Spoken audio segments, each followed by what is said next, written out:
Call halal Yahawah, bahasham Yahawashi, bahasham Rakakadash. That's who this world any calls God and Jesus Christ in the ancient Paleo Hebrew tongue. This is brother Anatham Yad, coming from the Minute Israel camp with a quick hit. Want to give double honors to the elders, to the apostles of great millstone who rule well and teach well, raising up the elect in these last days across the four corners of the earth. Shalom to the few Aquaf that watch and believe, and sincere brothers out here like-minded, pushing this truth, this word and sincerity and truth. And shout out to the head of Minute Israel camp, Brother Kazak, whom I teach under. I'm basically coming with a quick lesson, man. Today, I had got a text message this morning, man. Well, yesterday morning, and it was in a family group chat or whatever. And it was a TikTok about a pastor with a message, which I'm gonna play. And basically my response to it, was kind of basically just, cutting his folly that he was speaking to the group chat. You know what I'm saying? And the response that I got in the group chat was, I'm not worried about him. I'm just focused on the speech. And that's the video right there. But I'm gonna just play the video, man, and I'm gonna speak as I should. You know what I'm saying? And you over here thinking you important because you got some money, but your whole family broke. You ain't winning. No, you a big loser. You just don't even realize it yet.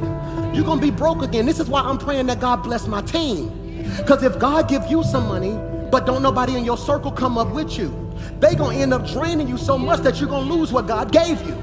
See, your prayer shouldn't be, Lord, help me win. It should be, Lord, put me in a position where I can help. 10 of y'all ought to just tag every person you want to win right there. You ought to just...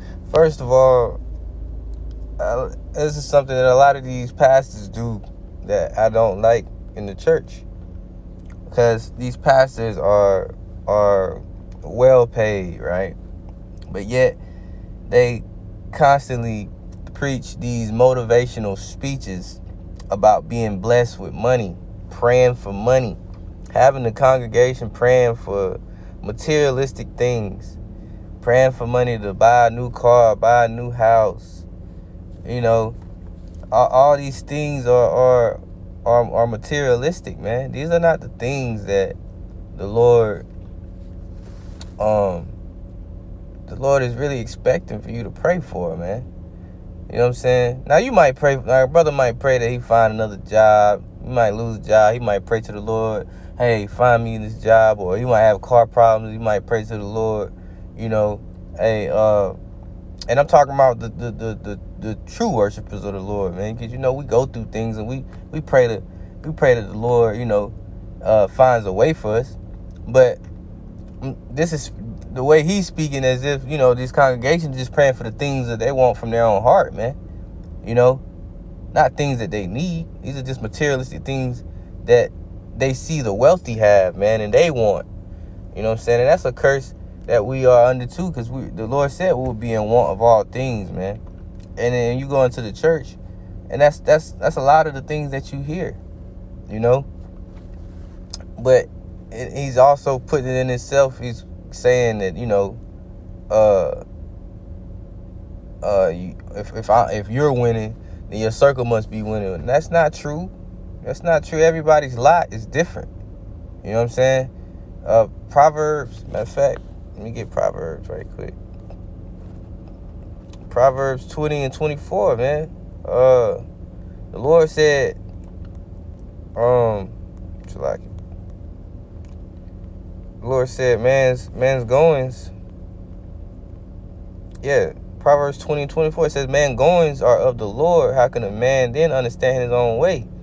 So, if man's goings are the way of the Lord, how can this man right here determine who's around him is supposed to have what based off of what you have, when the Lord directs everybody's lot and steps individually, man?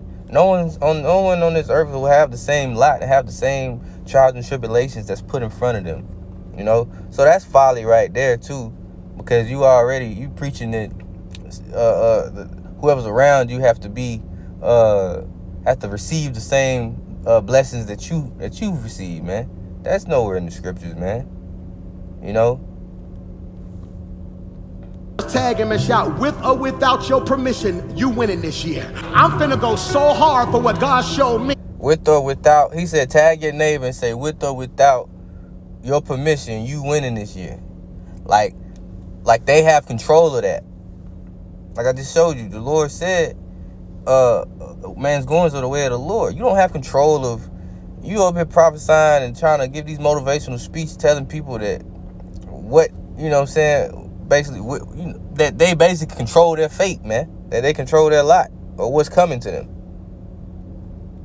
That you're going to be able to get wins off my overflow. I want to prophesy you closing deals so big this year, you're going to have to hire the people who used to help you for free. Where is that in the scripture? You prophesying that these prophets can prophesy prosperity on the people, man. The Lord told us that if we hearken to the commandments, then we should be prosperous, you know what I'm saying, all our days. So what commandment is he giving the congregation for them to be prosperous, for him to prophesy prosperous things on them? And he ain't telling them to basically engage in righteousness, man, practice righteousness. He ain't said not one lick of righteousness or something for them to do to engage themselves in pleasing the Lord, for them to receive something prosperous, man. It's folly. I want to decree and declare that the person listening to me right now, this going to be your biggest financial year, spiritual year, emotional year, your biggest professional year, your family, your children, your mama them, your cousin, your friend, your fake friend who come and go, gonna come back because your heart gonna be healed and everything attached to you is about to win. You see?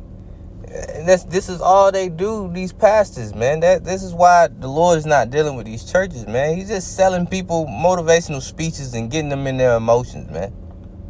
But he's also programming them to think a certain way, man. That's not reality. Reality is this world is fucking wicked. These people out here don't give a fuck about you. They don't care. Your neighbor don't care about you. Your kinfolk don't care about you. You know, people in the workplace don't care about you. This is a cold, cold world, man. And you out here preaching motivational speeches when the world is coming to shit.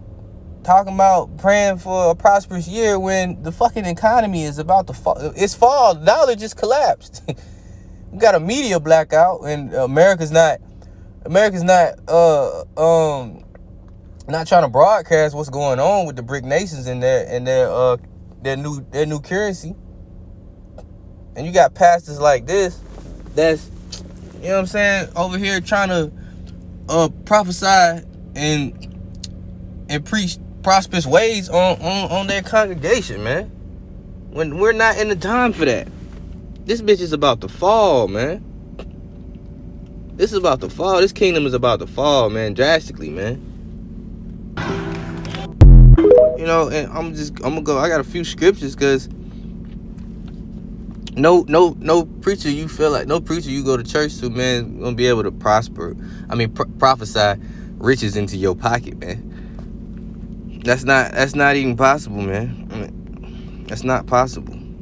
This is Sirach 11:14. It says, prosperity and adversity, life and death, poverty and riches come of the Lord.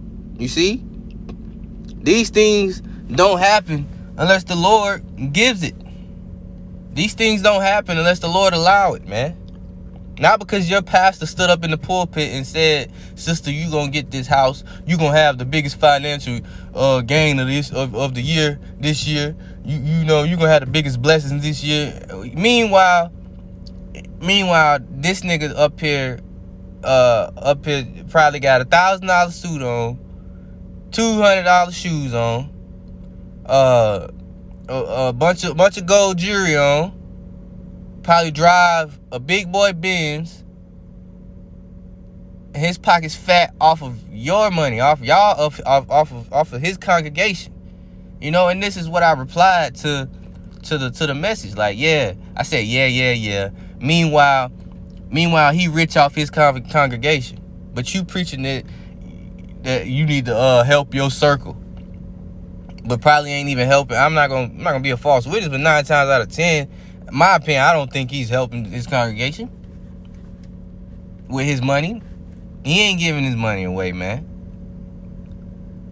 You know, it's just not. It's not likely. I'm gonna say this. It's not likely that he would be handing out his hard-earned. I ain't even say hard-earned money, because to be deceitful is easy. But it's not likely that he's doing that. He's helping that big ass congregation with all their bills and all their struggles and financial struggles. But he getting up there, sitting, saying, preaching, you know, prosperity. And we ain't in the time for that. We not. This is let me go to first Samuel. No, that's second. I'm sorry. Go to first Samuel chapter 2 and verse 7. It says, Yahawah maketh poor and maketh rich. He bringeth low and lifteth up. You see? So the Lord can bring you down at any moment. The Lord can make you rich and take all them riches away from you, man. You know what I'm saying? The Lord can make you poor and make you prosperous, man. You know? He can do that thing. These things only happen of the Lord, because he allow it. But you got people that sit up here and listen to these motivational I'm gonna call them motivational preachers. You know, because that's what they do. They don't prophesy. He said, I'm going to prophesy prosperity into your life. That's not, where is that in the scriptures? Where is it? You know? But y'all hold it high. Like the scriptures say, when a rich man speaketh, they hold it. Matter of fact, let me, that's a rock. I sent it to the chat. Let me see. I think it's the rock 14:22. No, might be 13:22. Let's see. Yeah, 13:22. It says, I think it's 23 or 22. I'm gonna just read 22. I think 23 is a point, but I'm gonna just read it. Sirach 13 at also Ecclesiasticus 13 verse 22. When a rich man is fallen, he hath many helpers. He speaketh things not to be spoken, and yet men justify him. And why would you think that when a rich man fall, he has many helpers? Because he's rich. Everybody, all those helpers that are around him for what? For their own personal gain, due to whatever he can provide for them. You know, whatever riches he can help provide for them. You know? It says, and yet men justify him. The poor man slipped, and yet they rebuked him too. He spake wisely and could have no place. And like I said, I replied to the chat, to the family chat, saying, you know, yeah. He's rich off his congregation, and he's speaking these prosperous things. You know, which, you know, the response wasn't good enough. When a rich man, verse 23, when a rich man speaketh, every man holdeth his tongue. And look what he say, they extol it to the clouds. But if the poor man speak, they say, what fellow is this? And if he stumbled, they will help to overthrow him. You see? You see, man? And this is what people do. Like I said, the response was, I ain't worried about him. Okay, but morally speaking, you should be. Because you would know in that moment, these pastors are rich as hell, man. They getting paid. You over there speaking prosperous things, yet you get up there and not preaching the word correctly, you know, being deceitful and getting rich off of it while your congregation's struggling. But when a rich man speaketh, they hold it to the cloud. They extol it, man. Like they said, I don't know if, I'm pretty sure y'all have heard of this, where they had this question going on the internet, on the media for a while. Would you rather take a conversation with Jay-Z or 500,000 cash. And there's people that saying that I'd rather sit there and listen to him and soak up all the game than to take five. Fuck Jay-Z, this wicked ass nigga, man. I'd have took the $500,000, man. Fuck Jay-Z, man. Who is he? He ain't nobody special, man. He's just a rich man, man. But you don't understand. You don't know why or how he's gotten those riches, man. That man had to do wicked things to get those riches, man. You know? And that's my point. It's my point, man. These pastors were not sent, man. They were not sent. And Jeremiah 23 talks about that. How the Lord didn't send these pastors. And they preach the things that they ought or not. You know what I'm saying? Let me see. I think Jeremiah 23, let's see, 23 or 21. Matter of fact, let me see.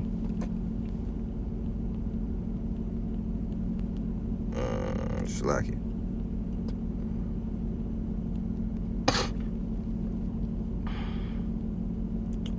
It says, Jeremiah 23 and 21 said, I have not sent these prophets, yet they ran. I have not spoken to them, yet they prophesied.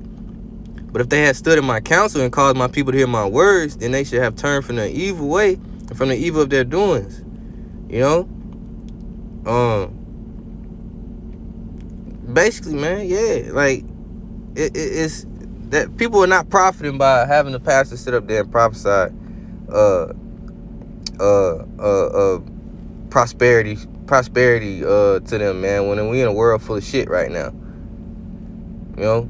Jeremiah 23 and 32, behold, I am against them that prophesy false dreams. That saith Yahawah, and do tell them and cause my people to err by their lies and by their lightness. Yet I sent them not, nor commanded them, therefore they shall not profit this people at all, saith the Lord. You see? They're not gonna profit this people at all, man, by speaking these prosperity, man. Speaking these false dreams, you know? It's crazy, man. Well, with that, man, hopefully I was edifying. Until next time, this is Anathemiyah. Shalom.